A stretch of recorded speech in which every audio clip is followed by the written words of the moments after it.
Shalom, Bapak Ibu Saudara. Kita teruskan studi kita kristalisasi masih di kitab Yeremia. Ini sudah tema yang ke-21. Kita sudah sampai ke bagian di mana suara kenabian Yeremia itu bersifat pemulihan. Itu ada di pasal, kita kemarin sudah bahas pasal 30 sampai 31 itu, yang pemulihan yang terkait dengan perjanjian baru yang Tuhan akan buat. Karena Israel sudah, atau keluarga Yehuda khususnya di situ, sudah melanggar perjanjian lama, ya. Kemudian kita akan masuk di pasal 32 dan pasal 33. Ini juga masih bicara pemulihan, ya. Kita tahu bahwa pemulihan ini bukan hanya untuk kerajaan Yehuda, tapi juga untuk seluruh Israel. Karena perhatikan di sini, kondisinya saat itu ketika firman suara kenabian ini disampaikan Nabi Yeremia, itu pada saat Yeremia dalam tahun yang ke-10 pemerintahan Sedekia. Ini 32 pasal 32 ayat 1. Disitulah saat dimana tentara Raja Babel mengepung Yerusalem dan Nabi Yeremia ditahan di pelataran penjagaan yang di istana. Jadi ini sudah sangat dekat sekali dengan kehancuran Yehuda. Karena kehancuran itu terjadi di tahun ke-11 zaman Sedekia. Jadi ini tahun ke-10-nya kondisinya sudah dikepung Yerusalem oleh tentara Nebukadnezar, Raja Babel itu. Dan Yeremia sedang ditahan di pelataran penjagaan di sini. Tapi firman-Nya, sekalipun dalam kondisi sudah kritis sekali lah. Karena sudah diputuskan bahwa Yerusalem akan dihancurkan ya oleh Raja Babel dan akan 70 tahun dibuang ke Babel. Sudah diputuskan itu, sudah dinubuatkan sebelumnya. Jadi ini tinggal saat-saatnya aja lah ya, waktunya. Nah, ini firman pemulihan ini diumpamakan dengan suatu kejadian di mana ada namanya Hanameel, anak Salum, pamannya Yeremia itu. Dia akan datang kepada Yeremia, walaupun Yeremia ditahan di pelataran penjagaan, tapi masih bisa dikunjungi. Dikatakan anak pamannya ini akan bilang, belilah ladangku yang di Anatot itu, sebab engkaulah yang mempunyai hak tebus untuk membelinya. Jadi di Israel memang ada hak penebusan. Kalau seseorang jatuh ya bangkrut, nanti ya kerabat dekatnya yang membelinya semua harta. Itu kasusnya Rut juga itu ya. Ketika Boas membeli semua yang hartanya Elimelek ya, suaminya Naomi itu. Nah ini Yeremia dekat dengan anak paman ini, dan anak pamannya mau jual ladang, dibeli sama Yeremia. Dibeli, dia siap bikin surat pembeliannya, ada saksi-saksi, ada materainya, apa semuanya. Ya, pendeknya diberes lah, dan Yeremia bilang taruhlah surat pembelian ini di bejana tanah supaya tahan lama. Nah, maksudnya apa Tuhan membuat tanda seperti ini? Ayat yang ke-15 pasal 32, sebab beginilah firman Tuhan semesta alam, rumah, ladang, dan kebun anggur akan dibeli pula di negeri ini. Nah, disinilah Yeremia agak bingung juga ya. Dia bagaimana mau dibeli lagi? Seolah-olah tanah ini, ladang apa semuanya di daerah Israel ini masih dimiliki oleh bangsa Israel. Padahal ini kondisi sudah begini. Tentara Babel sudah kepung, ya. Dan sudah dinubuatkan juga bahwa ini Yerusalem akan diratakan, baik cucinya, istananya, tembok-temboknya sudah habis ya. Dan kita akan dibuang, kira-kira begitu ya. Jadi bingung loh, bagaimana mungkin tanah, ladang, apa semuanya di sini akan dibeli pula ini katanya ya, di negeri ini ya, rumah, ladang, kebun anggur. Nah, akhirnya ayat 16 sampai seterusnya tuh Yeremia mencurahkanlah isi hatinya.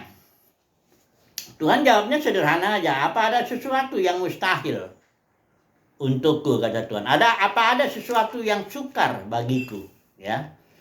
Nah, disinilah firman Tuhan datang, ya. Ayat dari jawaban ini cukup panjang ini, curahan hati Yeremia dari ayat 16 sampai ayat yang ke-25, ya. Mencurahkan isi hati itu maksud Yeremia ini bagaimana kok masih bisa dibeli lagi, ya, firman Tuhan. Padahal katanya di ayat 25 kita baca, ya. Padahal namun engkau Tuhan telah berfirman kepadaku, belilah ladang itu dengan perak dan panggillah saksi-saksi. Padahal kota itu telah diserahkan ke dalam tangan orang-orang Kasdim. Nah, jawab Tuhan ayat 26, sesungguhnya akulah Tuhan segala makhluk, Elohim segala makhluk, adakah sesuatu apapun yang mustahil untukku? Artinya, aku akan pulihkan lagi, ya. Dan pemulihannya ini cukup luar biasa di sini, ya. Artinya sampai ke pasal 33 pemulihannya pertama, kita sudah bisa baca semua ini, tapi yang poin-poinnya dulu saya mau ini.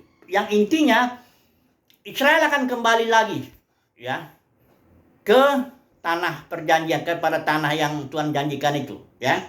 Kemudian yang kedua di sini pasal 33 ayat 15 dikatakan, pada waktu itu, pada masa itu aku akan menumbuhkan tunas keadilan bagi Daud. Kalau dia bilang tunas keadilan itu artinya keturunan Daud yang adalah Mesias, ya.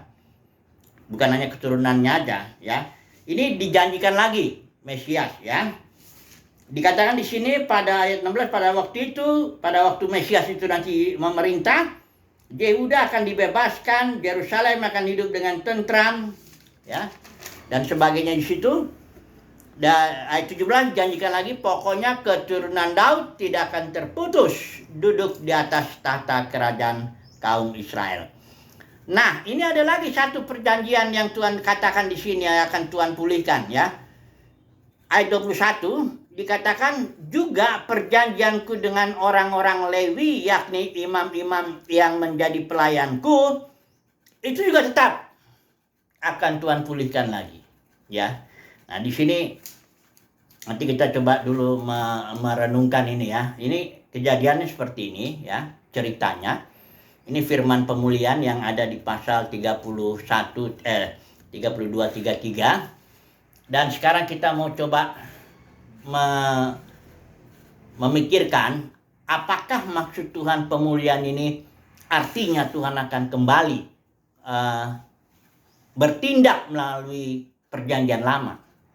Nah, ini yang harus kita pikirkan, karena banyak juga orang percaya, karena kan katanya sekarang Israel sedang membangun bait suci yang ketiga, ya. Bait suci yang pertama itu Salomo itu sudah dihancurkan, kemudian Zerubabel bangun lagi yang dipugar oleh Herodes, itu juga sudah dihancurkan oleh tentara Roma, Jenderal Titus itu tahun 70 Masehi, dan katanya Tuhan sedang bangun lagi bait suci, ya, yang ketiga, ya. Saya sih melihat, ya, barangkali ya bisa aja dibangun oleh bangsa Israel, tapi sesuai dengan Alkitab yang saya pahami, saya yakin Tuhan tidak bekerja memulihkan Israel melalui bait itu, karena itu kan kalau udah bait suci, bentuk fisik itu yang terkait dengan kemah Musa itu kan sudah batal. Coba dulu kita lihat, ya, karena prinsip Tuhan bekerja, kalau dia yang satu hancur, Tuhan bikin yang lebih baik. Nggak pernah Tuhan ngulang, ya, diulang lagi gitu, ya. Nanti kita akan melihat aplikasikannya. Kalau udah gereja pecah, apakah Tuhan berusaha memulihkan kembali gereja ke dalam kondisi seperti gereja mula-mula? Ya, nggak begitu. Tuhan bekerja terus dia, ya, dengan suatu tindakan-tindakan yang lebih baik, ya. Makanya kitab Ibrani nanti kita singgung juga sedikit itu, istilah yang kata kuncinya better, lebih baik. Coba dulu kita lihat lah dulu kasus yang Musa itu. Waktu anak membahas, nggak usah kita baca ayatnya. Itu ada di Keluaran kalau nggak salah itu, ya, atau di Bilangan, ya. Jadi di situ kita tahu ketika Musa Israel sedang mengikat perjanjian, ya, Musa ada di atas Gunung Sinai ya untuk menerima 2 loh batu. Justru Israel langsung sudah jatuh ke dalam penyembahan berhala dengan meminta anak lembu emas. Minta sama Harun ya anak lembu emasnya itu. Dan menyembah berhala mereka. Kemudian Tuhan bilang sama Musa, turunlah, itu bangsamu yang kau pimpin sudah langsung menjauh atau menyembah berhala begitu. Akhirnya Musa turun dengan membawa 2 loh batu itu. Itu loh batu itu hanya tulisan 10 loh perjanjian lah, disebut loh perjanjian. 10 the 10 commandment orang bilang itu, 10 perintah Tuhan di situ, ya. Musa turun bawa 2 loh batu itu, dan ketika Musa melihat itu, murkalah Musa, dalam arti dia mengekspresikan kemurkaan Tuhan di situ. Dibantinglah loh batu itu, pecah, ya. Loh perjanjian. Dan kemudian karena di situ Tuhan belum memutuskan akan membatalkan perjanjian lama, di situ belum. Nanti kita lihat di sini di Yeremia ini pasal 31. Nanti kita baca sementara di sini ya. Kita baca ulang. Kemarin sudah kita bahas. Jadi di situ ketika Tuhan lihat Musa membanting, memecahkannya itu, Tuhan belum memutuskan bahwa perjanjian lama putus. Itu belum. Walaupun itu udah kelihatan itu loh perjanjian udah pecah kan.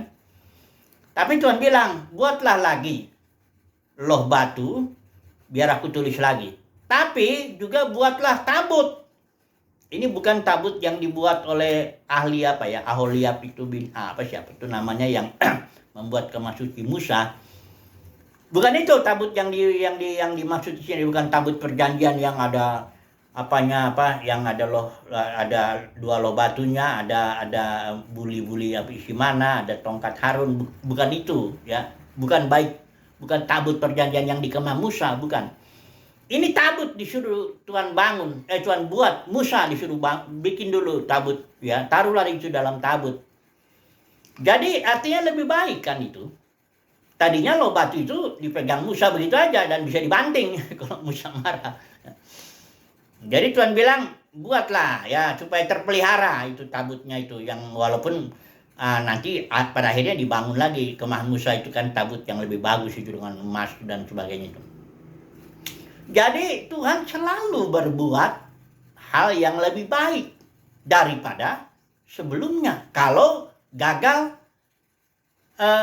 pekerjaannya kan bukan gagal, tidak mendapat respon lah dari umat Tuhan. Gagal lah umat Tuhan memberi respon. Ya Tuhan bikin yang baru. Contohnya lah, Saul gagal. Ya, karena dia tidak mau dengar suara Tuhan. Tuhan bangkitkan Daud kan lebih baik daripada Saul. Tuhan sendiri bilang, ya, aku telah menemukan Daud seorang yang aku berkenan kepada hatinya. Bukan berarti Daud nggak ada kekurangan, tapi pokoknya Tuhan berkenan kepada hati Daud. Ya. Atau generasi pertama gagal, Tuhan bikin yang kedua, ya, yang lebih baik. Karena mereka, kenapa lebih baik? Karena mereka sudah dibentuk di padang gurun, ya. Ketika di Kadesi Barnea itu 2 tahun jalan sampai ke Kadesi Barnea, dan Israel gagal ketika 12 pengintai itu, dan akhirnya jadi 40 tahun di padang gurun total ya, tambah 38. Matilah generasi pertama. Nah, generasi yang kedua itu yang lahirnya di padang gurun. Mereka sudah padang gurun itu simbol pembentukan Tuhan lah ya, kalau kita bilang. Mereka generasi kedua orang-orang yang sudah dibentuk ya. Di bawah kepemimpinan Yosua, ada di situ Kaleb, ada nanti Eliezer, ya, ada beberapa orang tua-tua. Mereka lah yang menghantam masuk ke tanah perjanjian itu, dan di situ di kitab Yosua dibilang, segala yang Tuhan janjikan kepada kaum Israel tidak ada yang tidak ditepati. Itulah zaman, kalau saya menyebutnya zaman keemasan Israel itu. Ketika generasi kedua itu masuk di bawah kepemimpinan Yosua. Ya. Jadi Tuhan selalu lakukan yang lebih baik ya. Enggak pernah dia ulang lagi. Ya. Oh, ini gagal. Respon dari umat Tuhan, kita buat ulang. Enggak begitu cara prinsip Tuhan kerja. Dia selalu bekerja terus dengan membuat yang lebih baik. Perhatikan dulu coba Yeremia 31 ayat 31 ini ya, perjanjian baru ya. Tuhan sudah bilang perjanjian lama gagal ya. Dan Tuhan tidak coba pulih-pulihkan lagi ya. Diulang-ulang lagi ya perjanjian lama, enggak. Perhatikan ini, ayat 31. Yeremia 31 ya, saya pakai ILD. Lihatlah hari-hari itu tiba, firman Yahweh, bahwa aku akan mengikat suatu perjanjian baru dengan keluarga Israel dan keluarga Yehuda. Jadi perjanjian baru itu fokusnya utamanya tetap untuk umat Tuhan Israel maksudnya. Hanya kemudian Paulus dalam timnya itu melayangkan perjanjian baru kepada bangsa-bangsa lain juga. Ya. Jadi tapi perjanjian baru itu tujuannya utamanya kepada bangsa Israel yang dibuat oleh Yesus di malam terakhir itu, ya. Ketika dia dengan simbolik mengatakan inilah darahku, inilah tubuhku terpecah, ya inilah darah perjanjian. Kalau di kitab Matius itu dibilang, itulah perjanjian baru yang dibuat oleh Yesus itu, ya, dengan murid-muridnya pada waktu itu malam terakhir, ya. Di sini dikatakan, lihatlah hari-hari itu tiba, firman Yahweh, bahwa aku akan mengikat suatu perjanjian baru dengan keluarga Israel dan dengan keluarga Yehuda, bukan seperti perjanjian yang telah aku ikat dengan leluhur mereka. Pada waktu aku memegang tangan mereka untuk membawa mereka keluar dari tanah Mesir, ini maksudnya perjanjian lama, ya. Yang, perhatikan ini, terhadap perjanjianku ini mereka telah melanggarnya.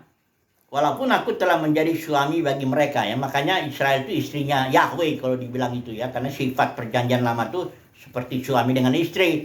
Nah, kalau Israel menyembah berhala itu dibilang perzinahan, ya. Ayat 33, tetapi ya ini akan menjadi perjanjian yang uket dengan keluarga Israel setelah hari-hari itu, ya.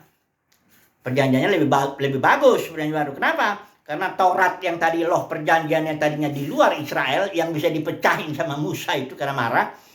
Sekarang Tuhan bilang, aku akan meletakkan Tauratku di dalam batin mereka, nuliskannya di dalam hati mereka, dan akibatnya aku menjadi Elohim mereka, mereka menjadi umatku. Kemudian mereka akan semua mengenal aku besar kecil, dan yang ketiga aku tidak mengingat dosa-dosa lagi. Ini lebih baik perjanjian baru. Lebih baik, ya, yang Tuhan buat kepada Israel, ya. Walaupun mereka sampai sekarang ya menolak juga, karena yang mereka nggak tahu bahwa perjanjian baru itu dibuat oleh Yesus, Mesias yang akan melakukan itu, perbuatan membuat perjanjian baru itu, ya. Mereka sampai sekarang belum terima Yesus sebagai Mesias, ya. Nah, sekarang pertanyaannya, apakah penggenapan daripada ini? Banyak perjanjian pemulihan Israel itu. Bahkan Paulus sendiri mengatakan bahwa nanti kalau sudah bangsa-bangsa lain jumlahnya masuk sudah pas, seluruh Israel akan diselamatkan. Itu di surat Roma, ya. Jadi pertanyaannya begini, apakah Tuhan akan memulihkan Israel berdasarkan perjanjian lama? Karena di sini ada tertulis di sini seolah-olah ini dikatakan, ya, ada perjanjianku dengan orang-orang Lewi, ya, tidak akan kulanggar, ya. Coba dulu kita perhatikan, ya, Ibrani dulu, ya, sebelum kita memberikan suatu jawaban terhadap ini, karena dalam kekristenan kadang-kadang aneh juga, ya. Perjanjian lama, aturan-aturan tertentu masih dibawa-bawa. Padahal Tuhan sendiri memulihkan Israel, dasarnya perjanjian baru. Karena perjanjian lama udah hancur, nggak lagi dipakai gitu loh, ganti yang baru. Perhatikan nih, pas Ibrani pasal 8 ini. Ayat 13 saya ambil bagian ini. Sudah tahu Ibrani itu suatu kitab kepada orang-orang Ibrani, orang-orang Yahudi. Karena mereka itu lamban dalam mendengarkan. Mereka mau cenderung balik kepada perjanjian lama, ya. Udah gitu Paulus, saya yakin ini Paulus yang menulis, mencoba membanding-bandingkan lah betapa luar biasa perbuatan Tuhan setelah perjanjian lama gagal. Tuhan bikin perjanjian yang baru. Tuhan bicara melalui anaknya, ya.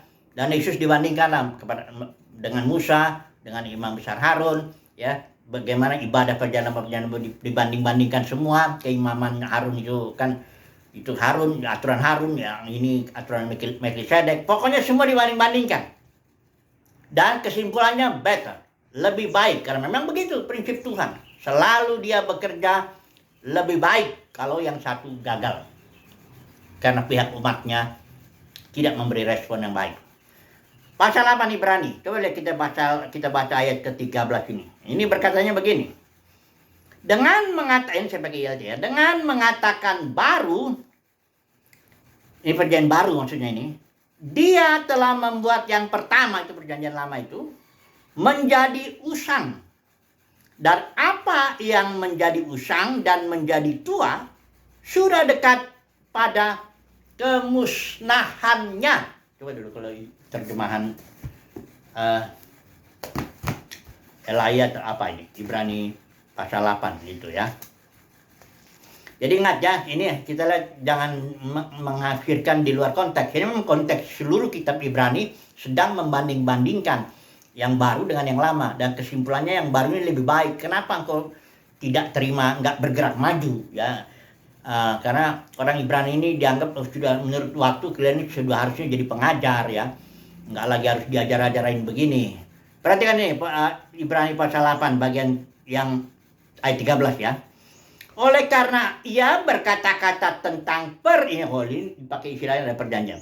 Oleh karena ia berkata-kata tentang perjanjian yang baru, ia menyatakan yang pertama, artinya perjanjian lama, sebagai perjanjian yang telah menjadi tua. Dan apa yang telah menjadi tua dan usang telah dekat kepada kemusnahannya. Ini di zaman 2000 tahun yang lalu udah dekat dengan kemusnahannya. Perjanjian lama itu ya. Dan memang Tuhan tidak akan bekerja lagi memulihkan Israel melalui perjanjian lama. Udah musnah ya. Tapi dalam Kristen masih juga diambil aturan-aturan misalnya perpuluhan. Itu sekarang aja Israel kan udah dibuang selama 2000 tahun kurang lebih itu dari tahun 70 Masehi itu waktu Jenderal Titus menghancurkan itu Israel nggak punya negara itu selama hampir tahun 1948 lah baru Israel negaranya bangun lagi. Itu selama itu nggak ada perpuluhan. Yang nama perpuluhan itu cuman hasil tani, ternak dia. Kalau nggak ada lagi tanah perjanjiannya ya masa masih ada perpuluhan. Tapi dalam kekristenan dicomot-comot lagi. Bandalnya nih kalau begini nih. Ya, tapi saya ngerti sih. Saya ngerti kenapa begitu. Soalnya uang ya. Buah sulung lagi ada ajaran lagi ya. Udah deh, kacau benar. Tuhan sudah mau bekerja melalui perjanjian baru. Apa sih perjanjian baru intinya? Hukum Taurat yang ditulis di dalam batin. Enggak lagi di dalam dua loh batu. Tapi di dalam batin. Efeknya, engkau akan menjadi umatku. Engkau menjadi umatku, aku menjadi Elohimmu. Kedua, engkau akan mengenal aku. Mengenal secara batinnya. Ya, itu perjanjian baru. Yang ketiga, dosa-dosamu enggak lagi diingat. Kalau dalam perjanjian lama tuh penyembelian korban-korban domba lembu itu justru mengingatkan adanya dosa. Tapi enggak, dalam perjanjian baru sudah enggak ada lagi. Memang dalam kekristenan memang perjanjian baru itu sudah hampir boleh dikatakan dilupakan lah. Karena perjanjian baru itu kan batiniah ya. Kristus di dalam batin itulah sebenarnya perjanjian baru intinya ya. Sudah ditulislah di dalam batin seluruh hukum Taurat. Karena Yesus sudah genapin itu seluruh ya. Jangan dibilang, ada yang bilang kan, ya perpuluhan tapi belum. Memang dasar. Udah otaknya duit itu memang susah ya. Jadi, Tuhan bekerja lebih lagi sekarang ya. Nah sekarang mari kita terapkan kepada gereja. Gereja mula-mula ya, itu jelas memelihara perjanjian baru yang bersifat batiniah. Ibadahnya ibadah perjanjian baru. Sudah tahu enggak bedanya ibadah perjanjian lama dengan ibadah perjanjian baru? Itu di Yohanes 4 tuh Yesus jelasin itu kepada perempuan Samaria. Perempuan Samaria konsepnya jelas dia masih ibadahnya ibadah perjanjian lama. Yang menurut perempuan ini bilang, kau bilang ibadah mesti di Yerusalem. Ya memang perjanjian lama begitu karena nama Tuhan ditaruh di kota yang dipilih Tuhan di Yerusalem. Dan fokus ibadah perjanjian lama itu ya baik suci, nggak boleh sembarang-sembarang mempersembahkan korban di sana sini semau-maunya. Itu nggak boleh.